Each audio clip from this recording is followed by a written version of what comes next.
Welcome to Sixes Overdrive, everybody. Today is not so much a day where we'll be reviewing a motorcycle or something like that, but we will be reviewing something that you put on your motorcycle so that you can remember the beautiful trip you had with your buddies.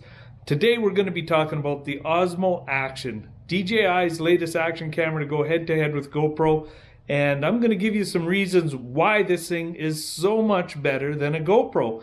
A lot of stuff that a lot of people aren't talking about for some reason, but they should be, because this camera is really outstanding for doing a few things that really make it the leader in its class. So let's roll the intro.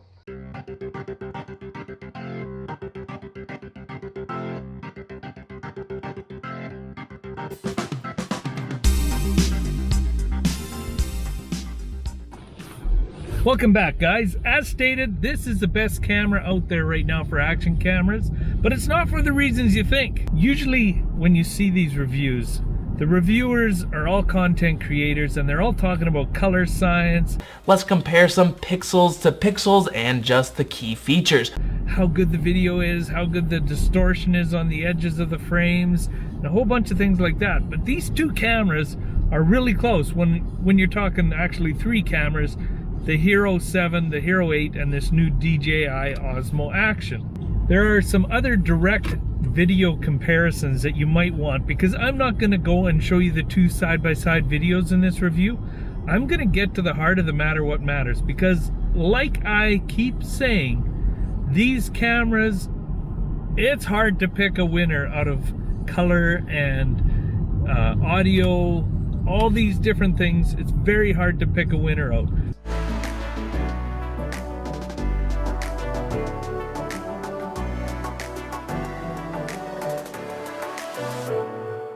But when you talk about feature sets and how the camera works, that's where the DJI really shines.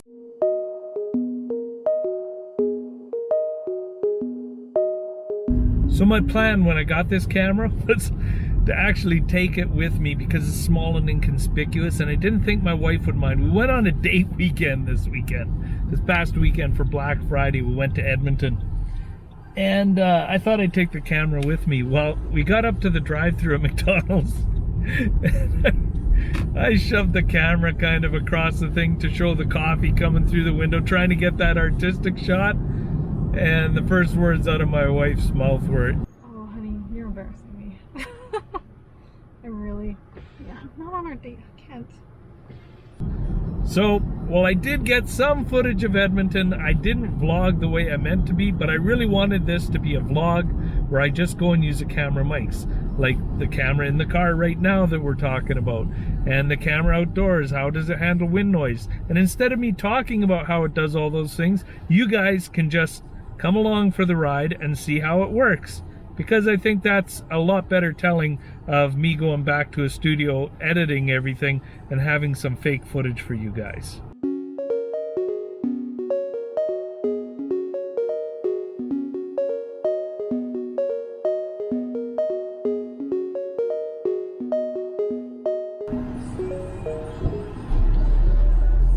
So what are these action cameras about? This is what I'm getting to in my review. These cameras are meant to get up and go and catch the action that you need it to catch, because you don't want to miss that ever important action. And especially for you people out there that aren't content creators, you're just taking it for your family, whatever boating trip, or you water ski, water sliding, you might be downhill skiing, things like that.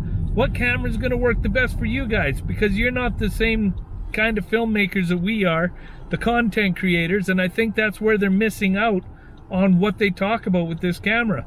Because the number one thing that you want from this camera or from the Heroes is so that they're ready to go when you're ready to go. No external microphones, no monitors so I can check everything, although this one, and we'll get into that later, has its own little exterior monitor for vlogging. And we're not going to color grade any of the footage. Most of it will be automatic, and I'll put the little differences. The only other camera I'm going to use, and that's just so you get a picture of this, is my A7 III, but it'll be painfully obvious which camera I'm switching to. You won't have to guess. because the A7 III is a full sensor camera that handles low light really well. This isn't. So, back to my original comment. Why is the Action better than the Heroes?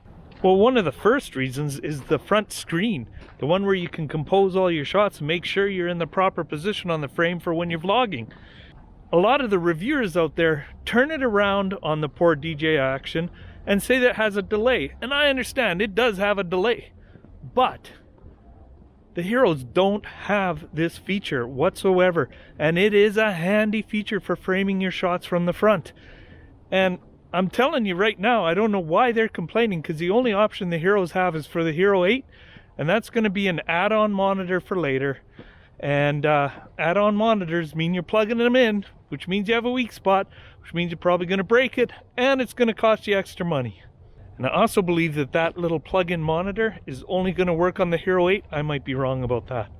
Another huge reason for this camera over the GoPros is the easy-to-use menus. I am telling you right now that this thing just absolutely buries the Heroes for its menu system. And the quick menu button on the side of the camera, there's a third button on this camera, and all you have to do is tap that button, and if you have 5 settings that you use regularly, you can cycle through those 5 settings instantly, and the camera's set up ready to go. It is unbelievable how such a stupid, simple little thing is one of the coolest things about this whole camera. It's incredible how quick you can get this thing up and running. So I'm going to run through how easy this thing is. If you swipe down from the top, you're going to get all the options and settings. And you simply tap on them to open them up. If you swipe from the left to the right, you're going to get the video playback mode. And then you can watch all the videos that you saw. And again, you can control the volume by just swiping up and down on the screen and the screen brightness. Really easy. Swipe from right to left and you get the manual camera settings where you can set like shutter speed and white balance and all that stuff. And then last but not least, if you swipe up from the bottom of the camera, then you can switch between 4K, 1080, 240 frames per second, 24 frames per second. Oh yeah, and it does have 24 frames per second right out of the box.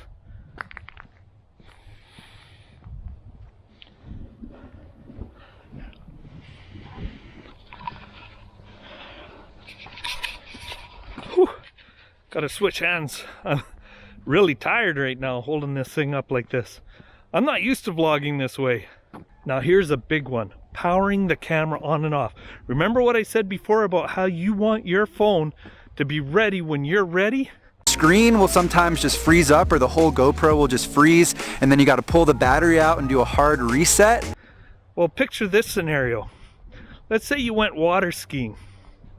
All right, you wipe out, so you turn your camera off while the boat comes around to get you. With the Hero, a lot of times, what happens most of the time is when you power it off, it takes 20-30 seconds to power off. Sometimes it freezes, and it takes a while to get back on again. So you better not turn the sucker off. This might not be bad for us content creators, because we're out here anyway, we're trying to get the perfect film, and we're used to dealing with some finicky little stuff. But it shouldn't happen on an action camera. That's the opposite of what an action camera should do, is make you wait. This little thing powers on instantly, like as quick as you want it on, quicker than accessing your cell phone actually.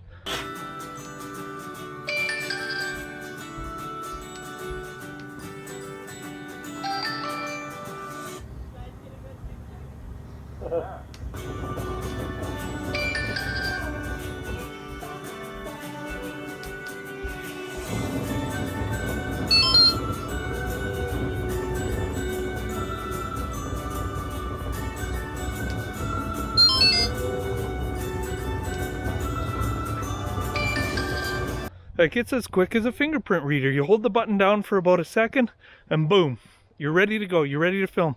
You turn it off at the end, boom, same thing. It shuts down within 2 to 3 seconds.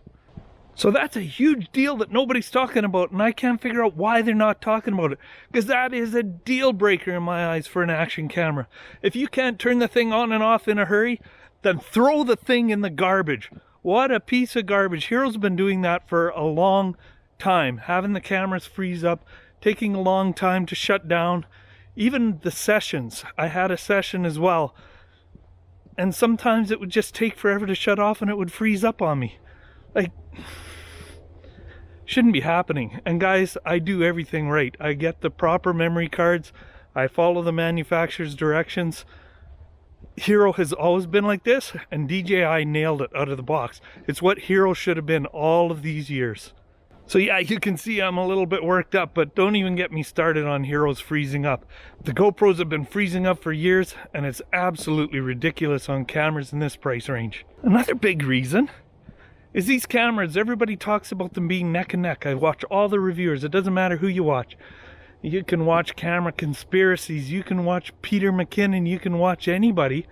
And they talk about how these cameras are so close in quality, production, name brandness, like DJI and Hero, same type of thing. You're getting the same types of reputable brands.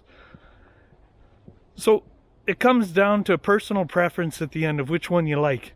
But the thing they never talk about either, and I don't know if this is different in Canada, but this is considerably cheaper. I'll put the different Black Friday deals that they had up, and you can see for yourself how much cheaper this camera was. I don't know what it is off the top of my head, but it's coming up on the screen right now, and you can see that it's considerably cheaper than the 7, and it's way cheaper than the 8, and it has better feature sets, and it's ready to go when you are.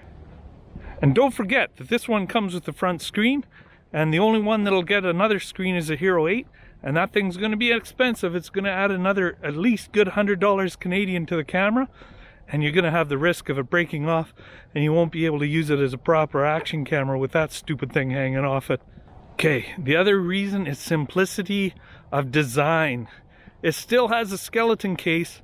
Hero 7, it's still good. It's good. It's got a removable lens cap as well, but the Hero 8, guys, you're paying all that extra money, you don't have a removable lens cap. If you scratch or damage that sucker, don't even ask what it's going to cost, because I don't know how you're going to replace it if it doesn't come off.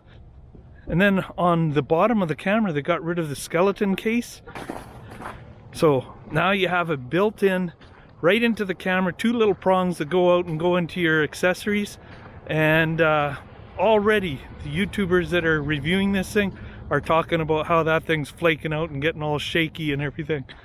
The very first beef that I have with the GoPro 8 is these stupid new legs. Look at these things. They're so flimsy, there's moving parts, there's more moving parts rather, and they just don't work as good. Getting all shaky and everything. That's not cool. It's not cool at all. They're gonna have a lot of problems with the Hero 8. They have a lot of problems with a lot of their cameras. That's why I'm choosing the DJI as well. So that just about sums it up for my review of the DJI Osmo Action versus the Hero juggernauts, the ones that have owned this category for so many years. And I really think that my points are what matters in the camera, considering that the quality of the video coming out of these cameras is almost identical. You're saving money, you're getting a good name brand, the thing's ready when you are, no glitches. This thing is way better. Oh, and don't even get me started on the Hero, the way it splits up the files and puts them in the wrong order. Now, that might not be for some of you guys who are just using the in-camera stuff, but for content creators, that's a stupid thing too. So in summary, one thing I really want to say about the Hero, the only reason I can think of that some people want to get it, and that's mountain bikers and action people, even motorbikers. Some people really like the wide angle shot that these action cameras provide, and this one doesn't go near as wide as what the Heroes do. Now, for me, that's a good thing. I put everything in linear mode. I like my film to match, like I like my Osmo Action to match my A7 III or to match whatever other cameras I'm using with a linear mode. I don't like my trees to be bent over and look like they're a horseshoe in a fish bowl. Like, who wants that kind of look? Obviously a lot of people do, because they actually crap on this camera because it doesn't have that ultra wide. Anyway guys, that's the only reason I can see, and you can put down in your comments below of why you would want this camera. So that's a real review from a guy who owns the camera, who went out and bought it. I know that's what you expect from me. Those of you who don't know who I am and haven't seen my reviews, there's lots of it like that, and we just hang out for a good time. So comment below about what you think is the best action cam. And don't forget to share, like, comment, and subscribe. This is Six's Overdrive, guys. I'm out of here. Bye-bye.